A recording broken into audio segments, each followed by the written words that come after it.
UPSC civils 2022 ఫలితాల్లో తెలంగాణ దళిత బిడ్డ మెరిశాడు.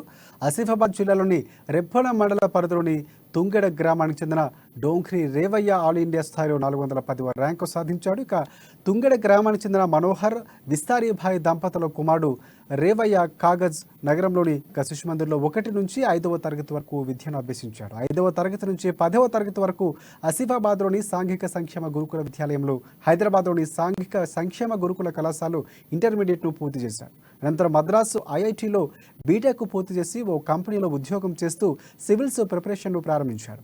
ఉద్యోగం చేయటం వల్ల సరిగా చదవలేకపోతున్నానని చెప్పి ఉద్యోగానికి కూడా రాజీనామా చేసి పూర్తి స్థాయిలో సివిల్స్ ప్రిపరేషన్పై దృష్టి కేంద్రీకరించాడు. మొత్తంగా సివిల్స్ తుది ఫలితాల్లో 410వ ర్యాంకు సాధించి అందరి ప్రశంసలు అందుకుంటున్నాడు. ఇక రేవయ్య తల్లి ప్రభుత్వ పాఠశాలలో వంట మనిషిగా పనిచేస్తుంది. తండ్రి గతంలోనే మరణించారు.